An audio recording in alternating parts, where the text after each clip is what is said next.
नमस्कार, मैं अभिनव सोनू आप सभी का अरोमा क्लासेस पे स्वागत करता हूं। आज मैं आप लोग के लिए काफ़ी महत्वपूर्ण टॉपिक लेके आया हूं। इस टॉपिक का नाम है अकबर। अगर मुगल साम्राज्य से सबसे ज़्यादा अगर क्वेश्चन पूछता है तो कहाँ से पूछा जाता है? अकबर से पूछा जाता है। हालांकि ये तो टॉपिक बहुत ही लंबा है, परंतु इस टॉपिक को हम संक्षेप में लेके आए हैं और इतना बेहतरीन तरीके से आपको पढ़ा देंगे कि एक भी पॉइंट आपका इससे नहीं छूटेगा। तो लगातार इस वीडियो के अंत तक जरूर बने रहें और अगर आपको ये वीडियो अच्छा लगे तो अपने दोस्त मित्र के साथ शेयर करना नहीं भूलेंगे। तो चलिए हम लोग शुरू करते हैं। अकबर के बारे में हम लोग विस्तार से जानते हैं। तो इतना तो आप लोग को पता होगा कि अकबर का पहले हम लोग क्या देख लेते हैं, परिचय देख लेते हैं। तो अकबर का पता है कि जन्म जो है वो कब हुआ है? 15 अक्टूबर 1542 को अकबर का जन्म हुआ है। कहाँ पर हुआ है? तो अमरकोट में हुआ, राजा वीर साल के महल में हुआ था। इनके पिता का नाम क्या था? हुमायूं था। इनकी माता का नाम क्या था? हमीदा बानो बेगम था। जब हम हुमायूं टॉपिक पढ़ाए थे तो वहाँ पे इसके बारे में हम डिटेल भी बताए थे कि किस प्रकार से अकबर का जन्म राजा वीर साल के महल में हुआ था। इनका वास्तविक नाम क्या है? देखिए, अकबर जो बोला गया आपको जनता के द्वारा नाम दिया गया है, लेकिन इनका वास्तविक नाम क्या था? इनका वास्तविक नाम बहाउद्दीन था। 1542 में इसको क्या कहा गया? बहाउद्दीन कहा गया। यानी कि जन्म के समय इसका नाम क्या था? बहाउद्दीन था, लेकिन खतना के बाद इसका नाम क्या हो गया? जलालुद्दीन हो गया। यानी कि 4 वर्ष बाद 1546 में अकबर को जलालुद्दीन बोला गया। तो पूछ देगा जन्म के समय अकबर का नाम क्या था? तो जन्म के समय अकबर का नाम बहाउद्दीन था 1542 में, और खतना के बाद अकबर का नाम क्या हो गया? जलालुद्दीन रखा गया। कब रखा गया? 1546 में। हालांकि जो अकबर था वो निरक्षर था, पढ़ा लिखा ज़्यादा नहीं था, परंतु परीक्षा में जो है पूछ देता है कि अकबर के गुरु का नाम क्या था? तो अकबर के गुरु का नाम था अब्दुल लतीफ और शेख सलीम। तो पूछ देगा निम्न में से अकबर के कौन गुरु रहे हैं? तो अकबर के कौन गुरु रहे? अब्दुल लतीफ और शेख सलीम रहे। और महज 13 वर्ष की आयु में हुमायूं के मृत्यु के बाद क्या हुआ? अकबर को राजा बनना पड़ा। और कहाँ पर इसका राज्याभिषेक हुआ? तो कालानौर में अकबर का क्या हुआ है? राज्याभिषेक हुआ। अब देखिए, इतने कम उम्र में 13 वर्ष की आयु में अकबर जब राजा बना तो उस समय इसको ना तो कोई प्रशासन का अनुभव था, ना ही तो कोई युद्ध नीति पता था, क्योंकि इतने कम आयु में तो प्रशासन संभालने की जवाबदेही अकबर को मिल गई, तो उतना परिपक्व नहीं था। तो आरंभिक दौर में अकबर को किसका संरक्षण मिला? बैरम खां का क्या मिला है? संरक्षण मिला है। और 1556 से लेके 1560 तक अकबर किसके संरक्षण में रहा है? तो बैरम खां के संरक्षण में रहा। आगे हम बैरम खां के बारे में भी विस्तार से बताएंगे, लेकिन यहाँ पर 2 पॉइंट याद रख लेंगे कि बैरम खां को हुमायूं किसका उपाधि दिया था? खान खाना का उपाधि दिया था। तो ये प्रश्न पूछता है कि हुमायूं ने बैरम खां को किसकी उपाधि प्रदान किया? तो खान खाना की उपाधि प्रदान किया। और अकबर जो है वह बैरम खां को किस नाम से पुकारता था? खान बाबा के नाम से पुकारता था। तो खान खाना की उपाधि की बात करें तो यह हुमायूं के द्वारा दिया गया, और खान बाबा किसके द्वारा कहा जाता था? तो अकबर के द्वारा कहा जाता था। बैरम खां के बाद 1560 के बाद यह 2 वर्षों तक किसके अधीन काम किया? हरम दल शासन के अधीन काम किया। हरम दल मतलब होता है महिलाओं का सर्वोच्चता, जिसमें महिला ज़्यादा पावरफुल होती हैं और महिला के ही निर्देश पर, इंस्ट्रक्शन पर कार्य किया जाता है। तो 1560 से लेकर 1562 के बीच अकबर जो शासन किया वह किसके निर्देश पर शासन किया है? माहम अंगा के निर्देश पर शासन किया।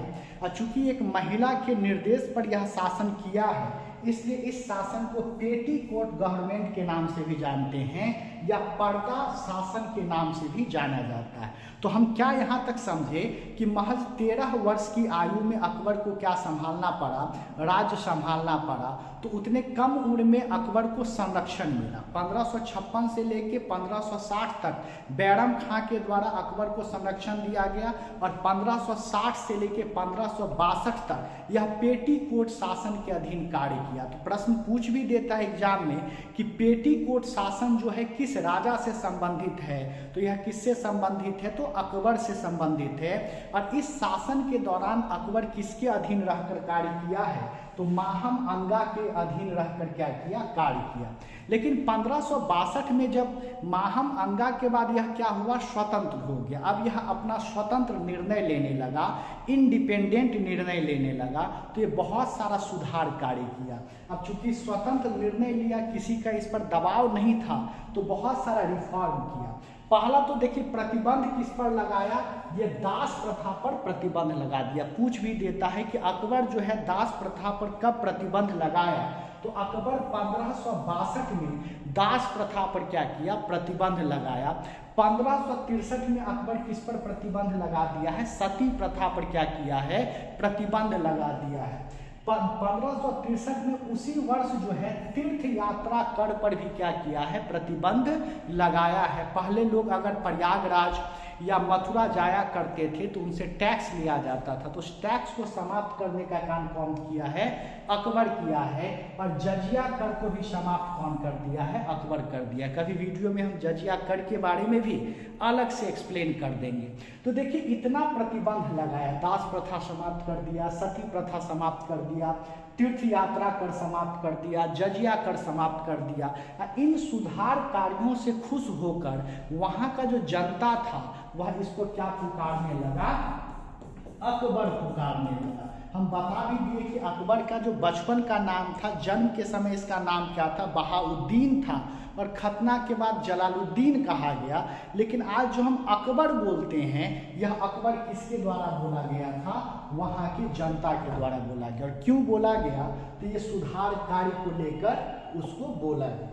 इसके अलावा ये क्या क्या आरंभ करवाया, तो देखिए यह झरोखा दर्शन जो है ये आरंभ करवाया। एक मूवी आप देखे होंगे जोधा अकबर, जिसमें ऋतिक रोशन और ऐश्वर्या राय जो है वह अपने बैल्कनी में निकलकर जनता से क्या होते हैं, मुखातिब होते हैं, जनता को के सामने आते हैं। तो इसी को क्या कहा जाता है, झरोखा दर्शन। तो झरोखा दर्शन किसके द्वारा शुरू करवाया गया, अकबर के द्वारा शुरू करवाया गया। इसके अलावा आपका तुला दान प्रथा, तुला मतलब क्या होता है, तराजू, दान मतलब क्या होता है, दान करना। यानी कि राजा अपने जन्म दिवस के अवसर पर क्या करते थे, तराजू के एक तरफ राजा बैठ जाते थे और दूसरे तरफ स्वर्ण मुद्रा रखा जाता था, और उनके भार के बराबर जितना स्वर्ण मुद्रा होता था उसको दान कर दिया जाता था। ये भी संभवतः जोधा अकबर मूवी में दिखाया गया है। तो तुला दान प्रथा भी किसके द्वारा आरंभ करवाया गया, अकबर के द्वारा आरंभ करवाया गया। इसके अलावा अकबर जो है भित्ति चित्रकला, वॉल पेंटिंग का क्या किया, आरंभ करवाया।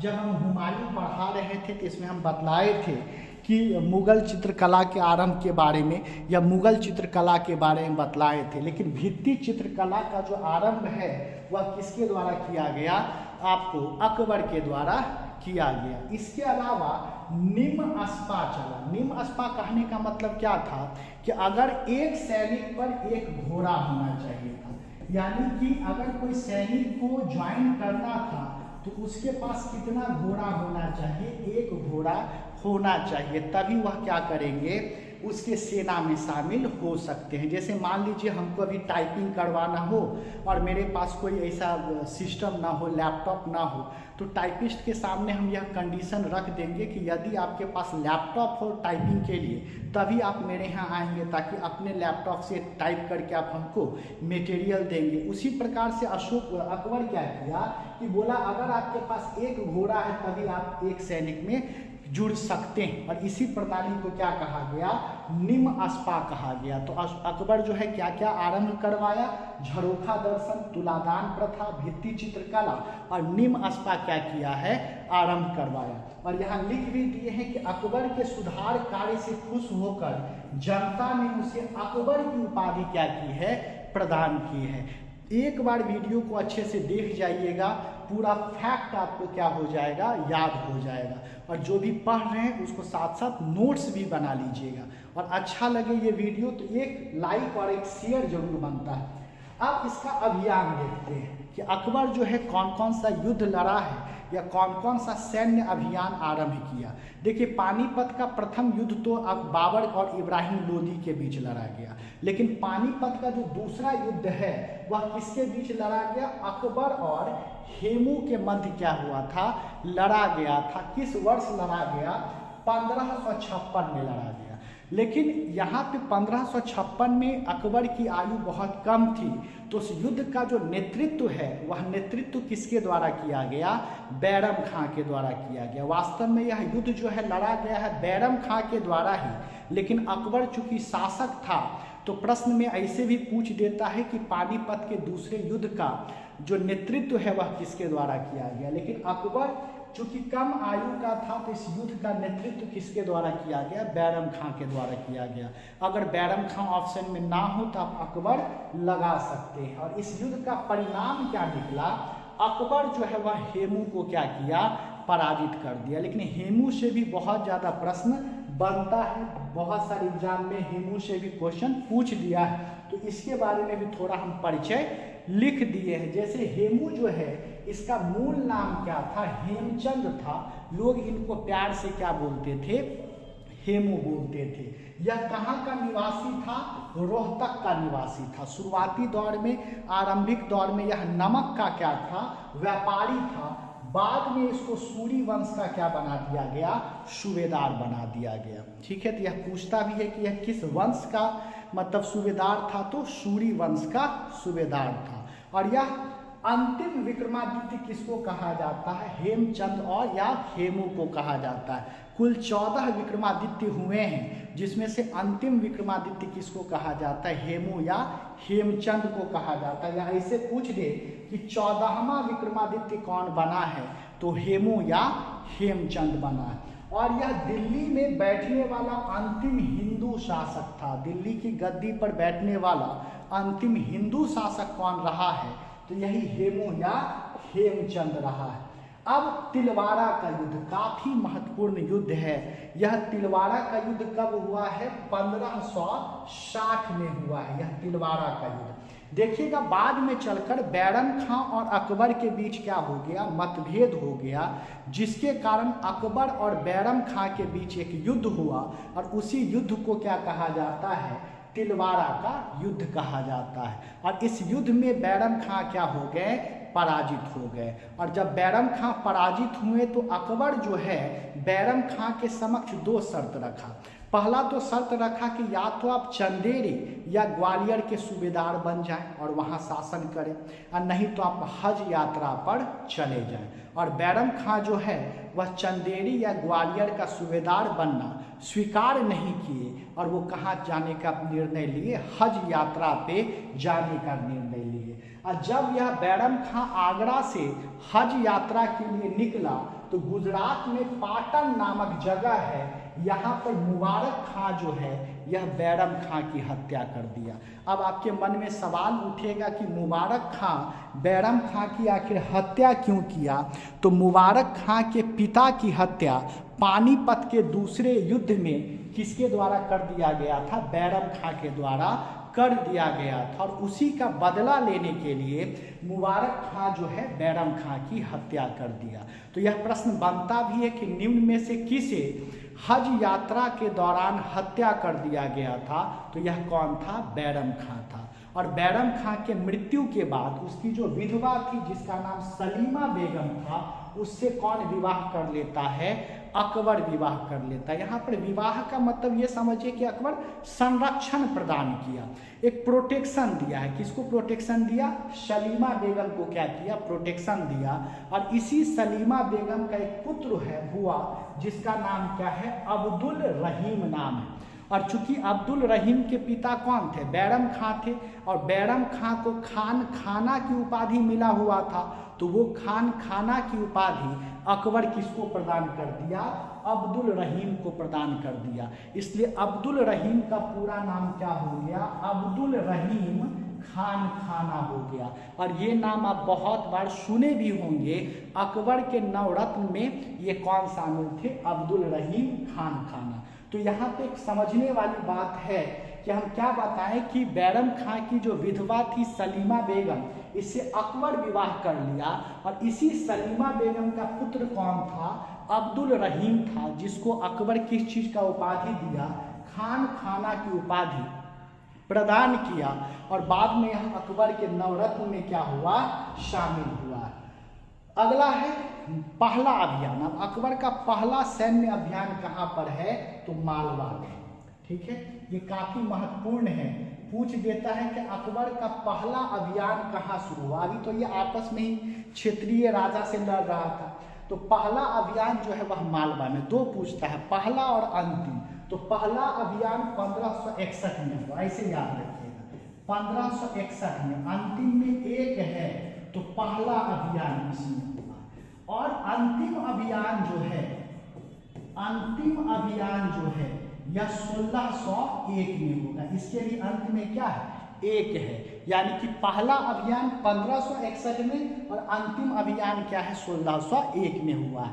इसमें अकबर खुद नहीं जाकर मालवा में अपने सैनिक को क्या किया है? भेजा है।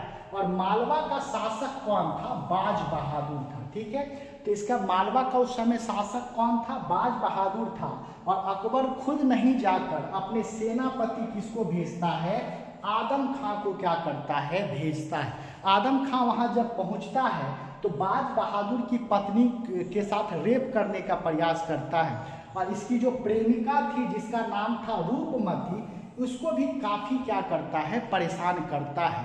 और अंत में रूपमती परेशान होकर जौहर कर लेती है। आप देखे भी होंगे जोधा अकबर, ये इसमें ये कोई दीपिका की मूवी थी बाजीराव मस्तानी या कोई अदर मूवी, उसमें आप देखे होंगे कि दीपिका पादुकोण क्या कर लेती है? जौहर कर लेती है अलाउद्दीन खिलजी के डर से। मतलब वो जो परेशान कर रहा था, इसके कारण वो जौहर कर लेते हैं। इसी प्रकार से रूपमती को कौन परेशान कर रहा था?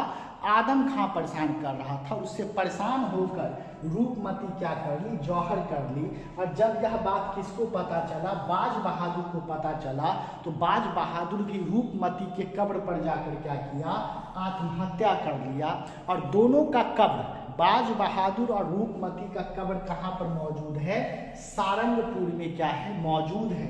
सारंगपुर कहाँ पर है? मध्य प्रदेश में। तो ये MPPSC का अगर आप प्रीवियस ईयर क्वेश्चन देखेंगे तो यह क्वेश्चन पूछा हुआ है कि बाज बहादुर और रूपमती का कब्र कहाँ पर अवस्थित है?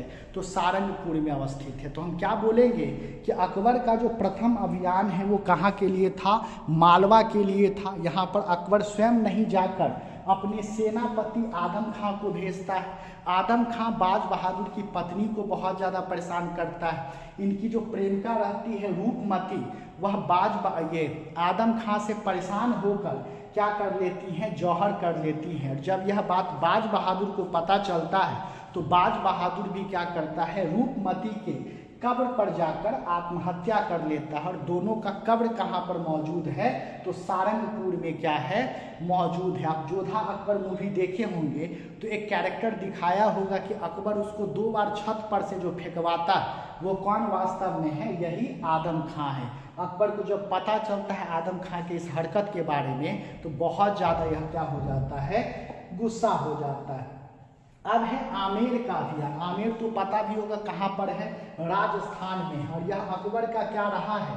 दूसरा अभियान रहा है। और यहाँ का शासक कौन था? तो राजा भारमल जो था यहाँ का क्या था? शासक था। और राजा भारमल की एक पुत्री हुई जिसका नाम क्या था? हरखा बाई। हरखा बाई से कौन विवाह कर लिया है? अकबर विवाह कर लिया। और यही पहला राजपूत मुगल विवाह अगर कोई पूछ दे तो पहला राजपूत मुगल विवाह किससे हुआ है?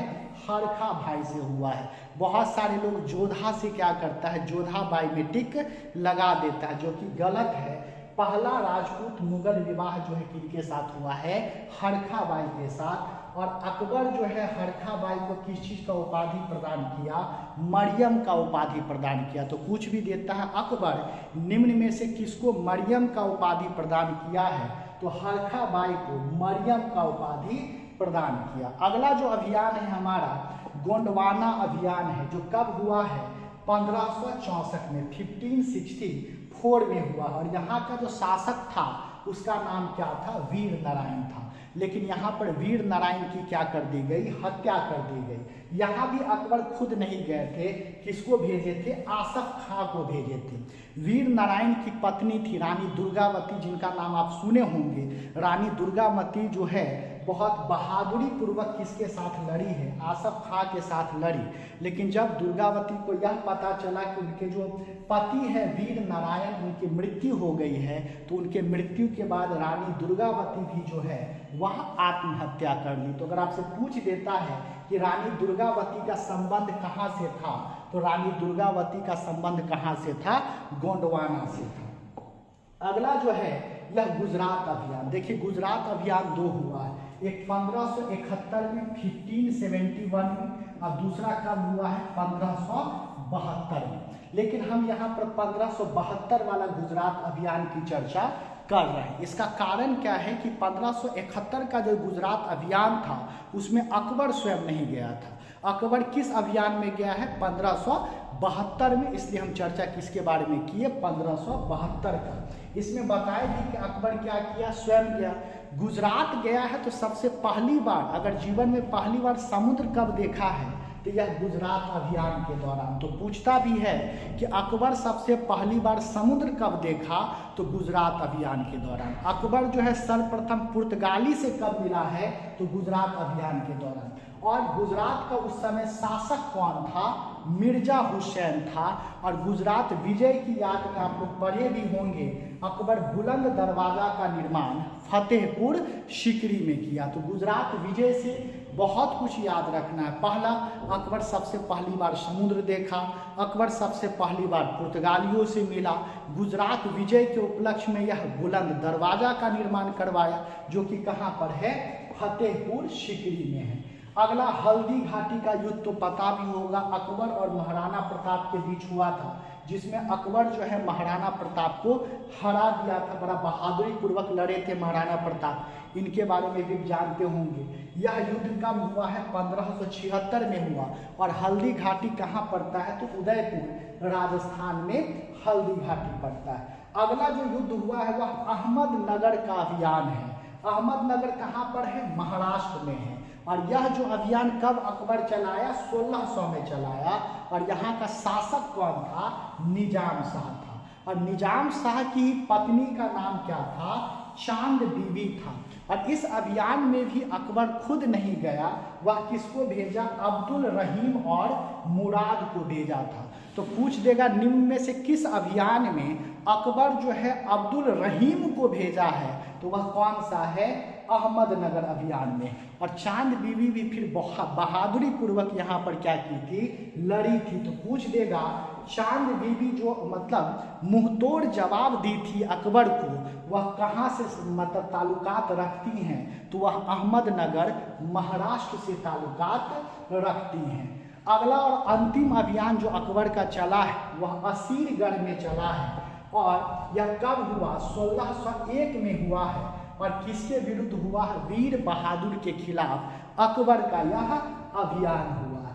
तो यह अकबर का आपका क्या था, एक शॉर्ट परिचय था। अगले वीडियो में यानी कि कल हम आप लोग के लिए लेके आएंगे कि अकबर के द्वारा कौन कौन सा विभाग स्थापित किया गया, या अकबर के द्वारा कौन कौन सा स्थापत्य कला लाया गया, उसको हम लोग नेक्स्ट वीडियो में देखेंगे। अगर ये वीडियो आपको अच्छा लगे तो ज़्यादा से ज़्यादा इसको क्या कीजिएगा, शेयर कीजिएगा। और सेकेंड पार्ट के लिए फिर हम लोग अरोमा क्लासेस के यूट्यूब चैनल पे मिलते हैं। तो इस चैनल को जरूर आप लोग सब्सक्राइब कर लीजिएगा। बहुत बहुत शुक्रिया आप सभी का, शेयर करना नहीं भूलेंगे। Thank you.